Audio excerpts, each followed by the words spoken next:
Stand for the pledge, please. Allegiance to the flag of the United States of America and to the republic for which it stands, one nation, under God, indivisible, with liberty and justice for all.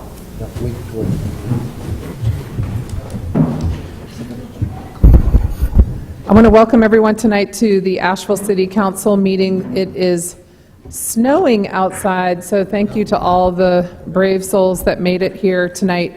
I considered canceling this meeting, but our city clerk told me that City Council has been canceled one time in the last 30 years, and it was a significant blizzard in 1998, so we're not going to cancel City Council for an inch of snow or so. We have a consent agenda, and is there any item on the consent agenda that anyone needs to be pulled off or would like to have considered separately? No. All right, are there any questions about the consent agenda? All right, do I have a motion? Motion. Second. Okay. Does anyone have any comments to make about any item on the consent agenda? No? All right.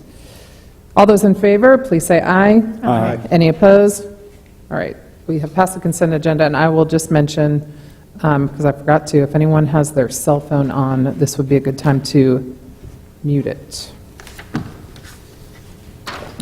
All right.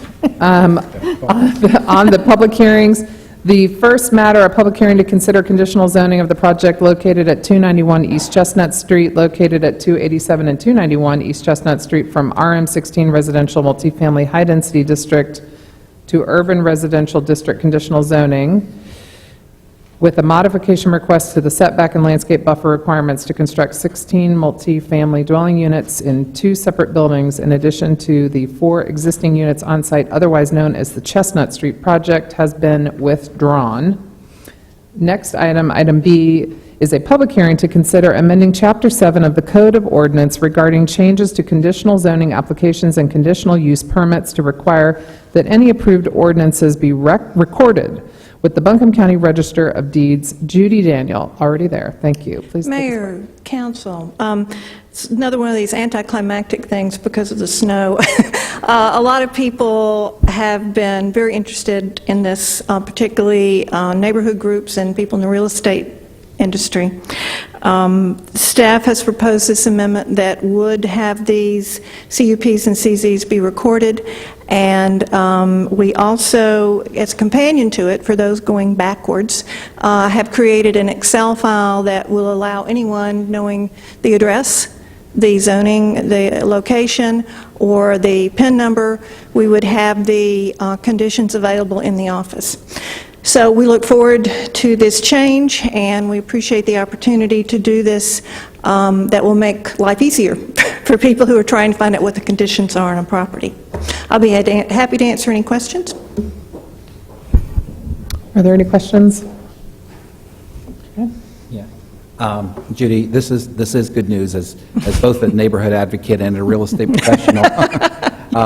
You know, typically when one takes a listing, one of the items that they first check is the deed. And if any of these conditional zonings or conditional use permits are recorded along with the deed, that information immediately becomes known to both the real estate professionals and then anybody looking to find out more information about that property there. And so I think this is a great step forward, and I appreciate all the work that's gone into getting to this place. The question for you is, for pre-existing CUPs and conditional zonings that have happened in the past, and I understand this is for the future, any that we approve in the future will now be recorded. Correct. Do you have an idea of how many there might be from the past and what we need to be doing to also ensure that those are recorded as well, too? There may be a couple of hundred between the two, and so it would take some time and some money to do that. If there's an interest in us doing that, we can get some estimates on the cost and work with the Register of Deeds and come up with a proposal for the council to consider. Well, right now, how does one research it? You go online to the property codes and Oh, go ahead, Shannon. I didn't mean to interrupt, but I just wanted to say that for the past CUPs, which I would say there's well over several hundred, that we are, the city launched a new permitting software program this last year, and it has the capability, not yet, but it has the capability to geographically assign documents. And so our thought was when that function comes available, when it comes online, we would attach all of those former CUPs to those parcel-specific properties. And so anybody who is searching for it can go online and see that among other documents. That's more cost efficient, but it'd take a little longer. Sure, sure. I don't know, do you know? That's, I don't know that, for instance, real estate people are going to know to go to the planning department files to find that information. I Well, think this would be the overall city Acela. Map Asheville, right. Yeah, I guess my preference would be also that they would be recorded with the Register of Deeds so that, It's again, historically there. yeah, it's there. And We can get a price on that. okay, okay. That would be my preference. But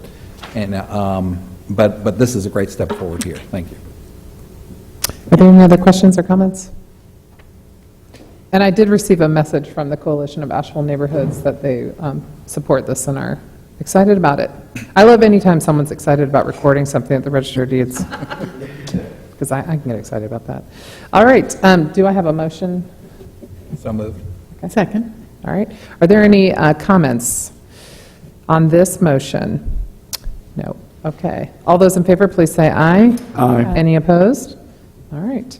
The next item is a public hearing to consider amending Chapter 7 of the Code of Ordinance regarding statutory changes to the Board of Adjustment Procedures.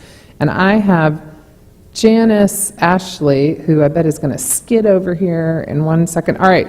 No, Janice did not tell me. I was assuming that Judy was going to do this. Janice handled that at the planning commission, so. I'd skip ahead to Maggie's, but I don't see Maggie here either. Oh, okay, can we skip ahead to Maggie's? Okay, Shannon's, rather? All right, we'll skip ahead to a public hearing to consider Chapter 7 of the Code of Ordinance regarding changes to outdoor lighting standards to allow for updates to standards regulating LED lights to better align the goals of reduced glare and dark sky concerns with energy-efficient lighting goals. Shannon. Good evening, Madam Mayor, members of council, members of the public. My name is Shannon Tuck. I'm the director of the Development Services Department. And for the last several months, I've been working with Maggie Ullman and the Sustainability Office on some relatively minor revisions to our existing outdoor lighting ordinance. The changes primarily address lumen output and bug ratings. And the bug ratings, for those of you who are not familiar, have to do with LED lights. Those details are in the ordinance and the staff report, so I won't go into them now, but they can generally be summarized as changes that are designed to address product availability in the marketplace.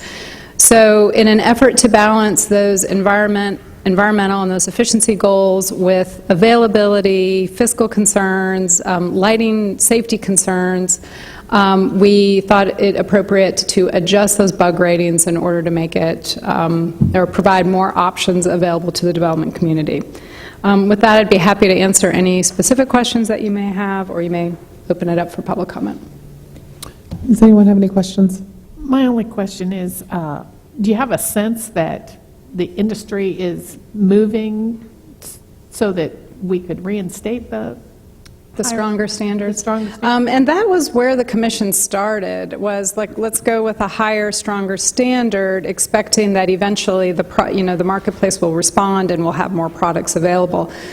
But so the answer to that question is yes. However, what we're finding now that we kind of dig a little bit deeper into this issue is that while products that meet the standards are available, they fail to address other concerns. For instance, you can meet the bug ratings, but the lumen output is so low that it requires you to have, 10 times as many fixtures as you would normally want. So the idea is, like, we do think that a certain amount of relaxation is warranted in order to kind of balance those different goals. And I think that, at least for a good long while, we're going to be looking at that. Any other questions? There is a provision for the commission wants to revisit this in a year, correct? That's So- correct, I should have mentioned that, We can yeah. look- I know this has been a tricky issue to tackle, and I'm glad you all have taken so much time to look at it. All right, any other questions? Okay, do I have a motion? Move approval. Second? All right, anyone here wishing to make comment on this item? No? Yes? That's fine, yes, absolutely.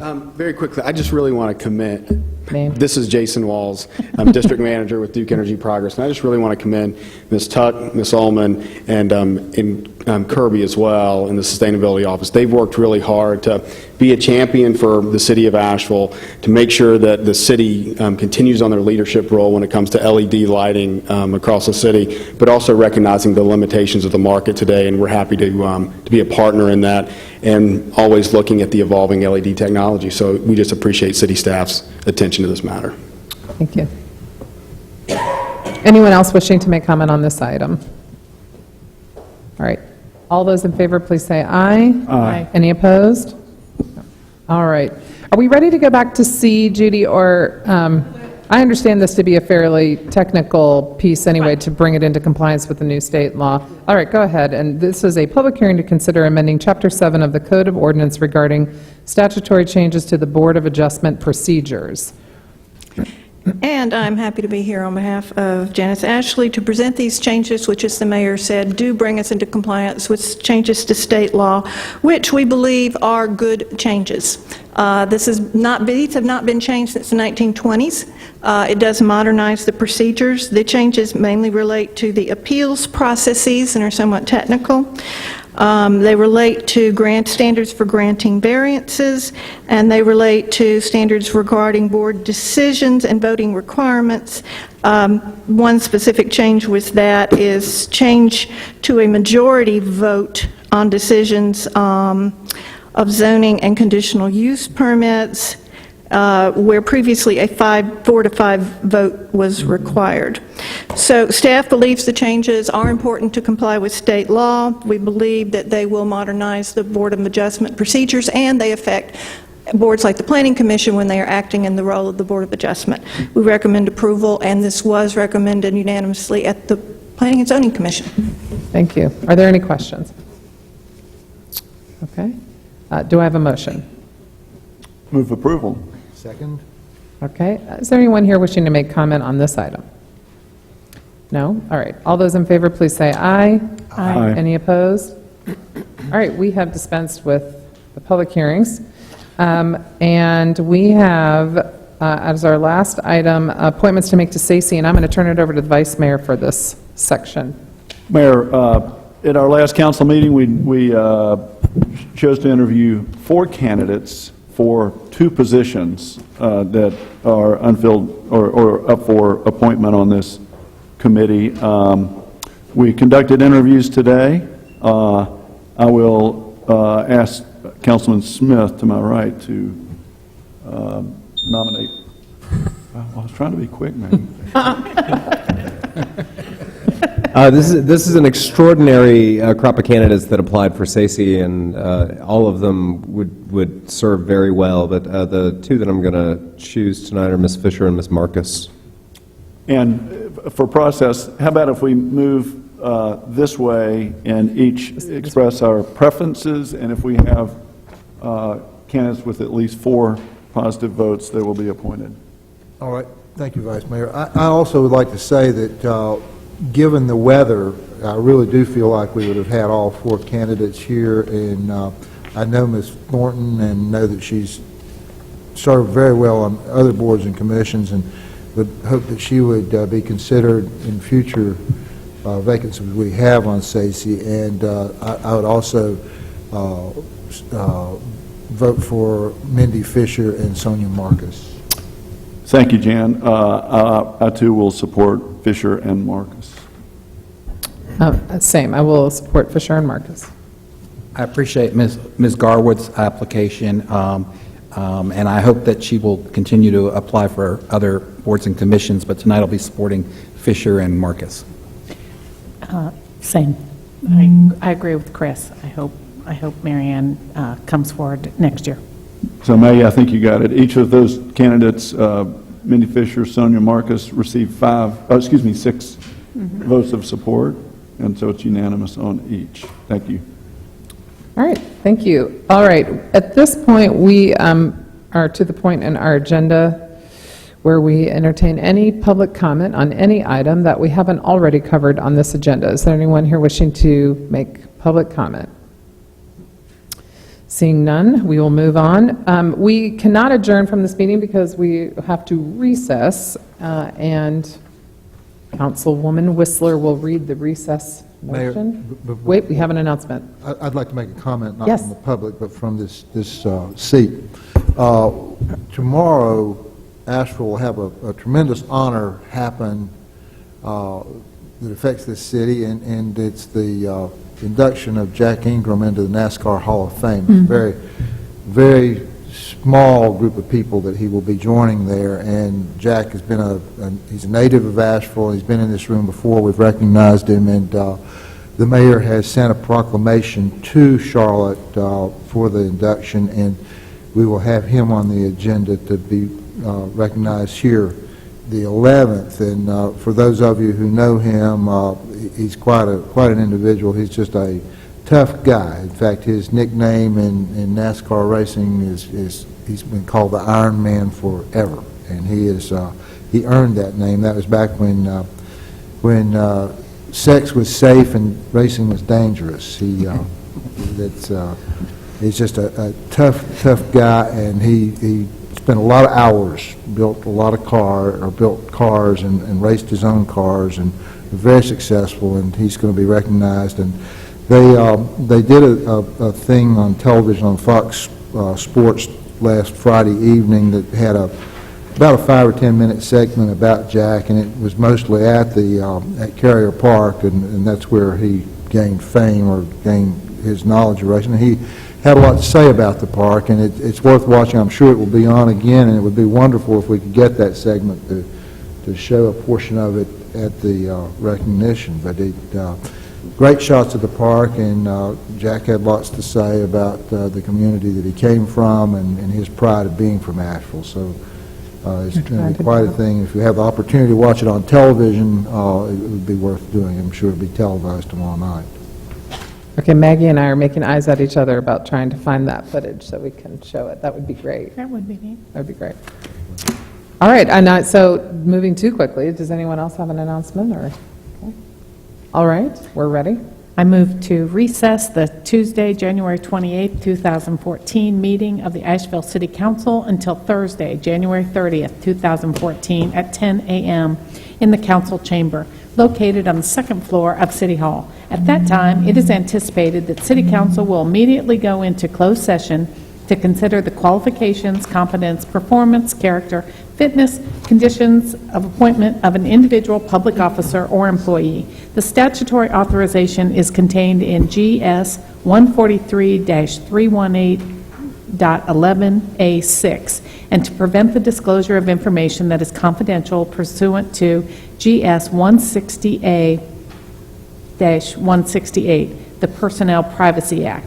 The statutory authorization is contained in GS 143-318.11A1. Second. All right, any questions or comments? All those in favor, please say aye. Aye. All right, we are adjourned. We are recessed. That's a record. That's a record.